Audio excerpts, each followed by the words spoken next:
Hi guys! Ayan, merienda serye naman tayo ngayon. So, eto nga pala yung tinatawag mo naming baduya sa Ilocano guys. Meron ako dito glutinous, tapos ayan, gata lang yung pangsasabaw natin. So, gumamit ako dito yung nakalata na gata. At make sure na malinis din yung ating kamay guys. Tapos, asukal, brown sugar lang guys, yung ating pampatamis dito. So, tantyahan na lang guys kung gaano katamis yung gusto ninyo. At ayan, dapat ganyan yung consistency niya. Malalaman lang naman natin kung wala nang dumidikit sa ating kamay.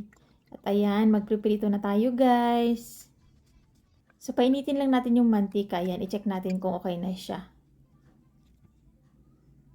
Tapos, ayan, bilog-bilogin lang natin yung ating mixture na ganyan. Tapos, pitpit mo lang konti. Tapos, ayan, pwede mo na siyang iprito. Hulog mo lang sa mantika. Ganyan lang kasimple. Naku, napakasarap nito guys sa kape. Lalo pag medyo makulimlim o kaya umuulan. Yan, ang nakakamiss sa probinsya.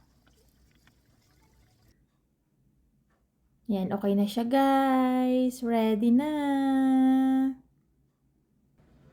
Kain na tayo.